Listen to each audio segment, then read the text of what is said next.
Koppel, host of the Time for Coffee podcast, where you get firsthand career advice into the jobs and industries that interest you the most. And before we start today's show, I have a quick favor to ask you. If you haven't already, I'd be incredibly grateful if you give us a rating and a review on iTunes. And if you're like me, you need to do it now because you'll forget later and because it's the best way to help others who may be in search of career advice to find this free resource. So press pause if you haven't done it and do it right now. I'll wait. Thanks so much and enjoy today's show. Hey there, Java Junkies. Welcome to another K-Cup mini episode of Time for Coffee. By the way, K-Cups come in 3 sizes, single, double, and triple shots, or roughly 1 minute, 5 minutes, or 10 minutes in length. So if you don't have time to throw back an entire caffeinated career conversation, these K-Cup mini episodes of T4C can give you a quick caffeinated fix, whether you're on the go or you only have a few minutes to binge. So grab your mug and take a chug, because it's time for a caffeinated career triple shot K-Cup with my guest, Aneesh Raman. I want to just jump ahead now because I think, Aneesh, for our young listeners who may be thinking at this point, those who are graduating in May of 2022, I don't want to make a mistake. I need to pick the right first job in the right industry so that I can build my narrative and my professional brand. What would you want to tell them? Make a mistake. The best way to build your career is to embrace failure, to embrace messiness, to seek out mistakes, because you're going to learn a lot more about what you want to do by learning what you don't want to do. And nothing but life will help unlock those answers. Now, there's 2 quotes I think about. If Obama and the worry less about what you want to be and more about what you want to do is kind of a foundational piece, there's then the kind of like, what do you do with it? But even before that, as stressful as this is, and I know it is for kids who are coming into this really complex and evolving labor market, Bill Clinton has a quote where he's asked at an event by a 20-year-old, what advice would you give to your 20-year-old self? And I'll never forget what he said. He said, it doesn't take long to live a life, and the fuller it is, the faster it goes. All of you are part of a relatively recent phenomenon in human history. You can choose what to do with your waking hours. Most of the people who have ever lived before, just a couple hundred years ago, never had that choice. So that's a quote. Now, there's something really powerful there. For most of human history, people were born into what they did. So that absolved them of the stress of having to figure out what they were meant to do and how to have the perfect career, because it was figured out for them. Your parents were blacksmiths, you're going to be a blacksmith. Your parents were farmers, you're going to be a farmer. It's only recently that people have been able to start thinking about, well, what do I actually want to do? And even then, it's been isolated to kind of privileged communities. But we're so normalized to it that it just gets stressful. But we forget what a privilege it is. If you go across the span of human history and the history of work, what a privilege it is to be able to choose what to do with your waking hours. So treat it as a privilege. How do you operationalize that?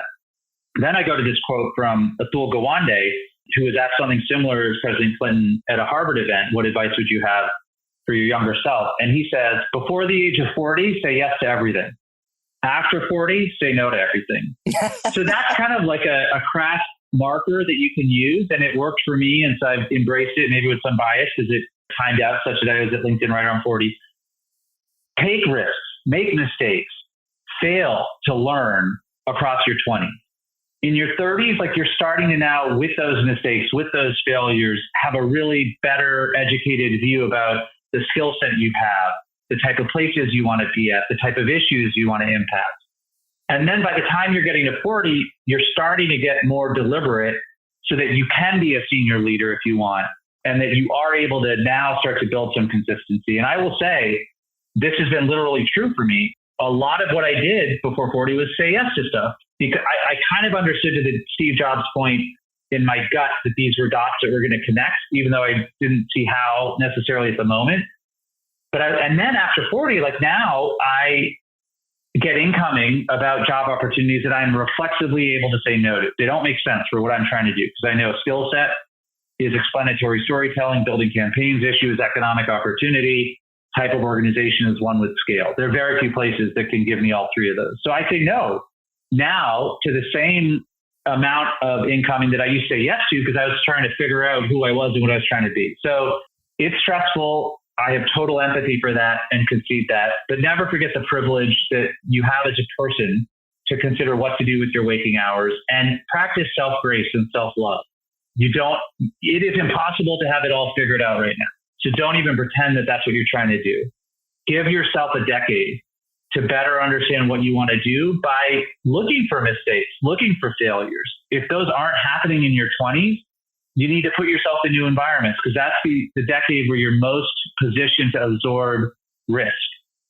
So optimize your risk. But you have till 40 and even probably later as we all live longer to start Aneesh, to figure stuff out in terms of long-term path. Yep. I was fired twice in my 40s. So trust me, you can still recover. You can still recover from failures in your 40s. But I actually want to ask you about maybe it was when you were in your 20s to share a time in your professional life when you failed. This is a question I try to ask all of our guests, and it is less important to get into necessarily the minutia of the failure or the face planting, and more important, how you persevered and if there was a lesson that you may have learned in the process. Yeah, I mean, well, that last bit's the most important, right? Curiosity. I talked about that as a driving impulse for me. I love failure.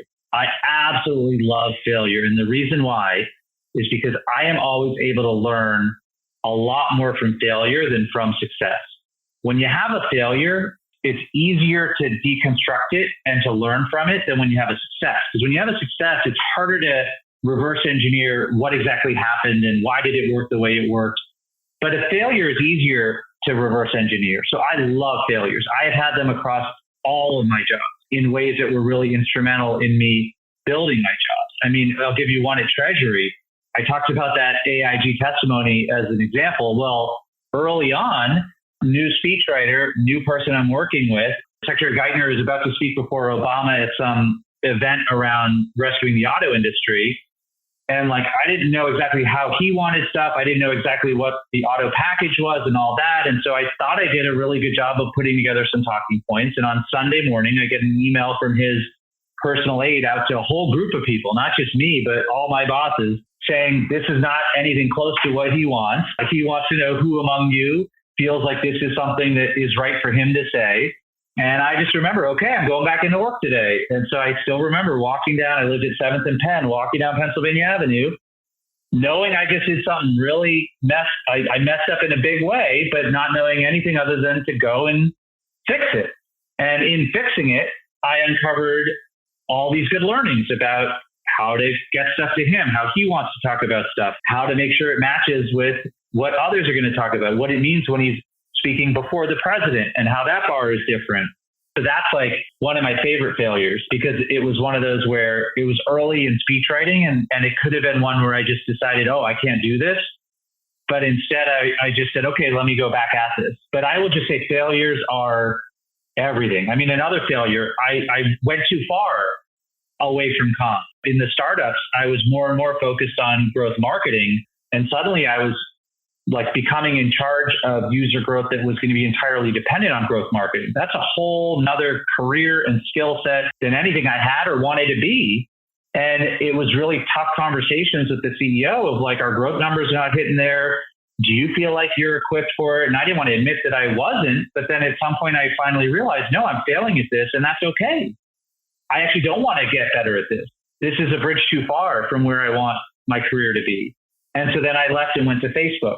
And so failures are the best. Failures will teach you more about life, about yourself, and about your career growth than anything else. If you're not failing a lot, you're not learning enough. One way I think about it is we often measure life linearly. It's about the scope of life from when we're a kid to when we're old and all the years in between.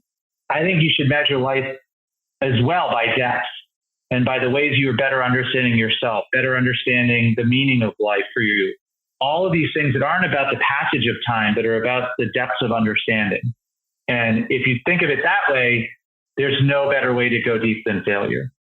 Thanks for tuning in to this K-Cup mini episode of Time for Coffee. If you want to listen to our entire caffeinated career conversation, please check out the show notes for this episode. Thanks so much for listening to this latest episode of T4C. And if you're interested in learning more about my coaching services for confused college students and recent grads, feel free to check out the Time for Coffee website under the coaching tab at time4coffee.org or text me at 202-236-5712. That's 202-236-5712.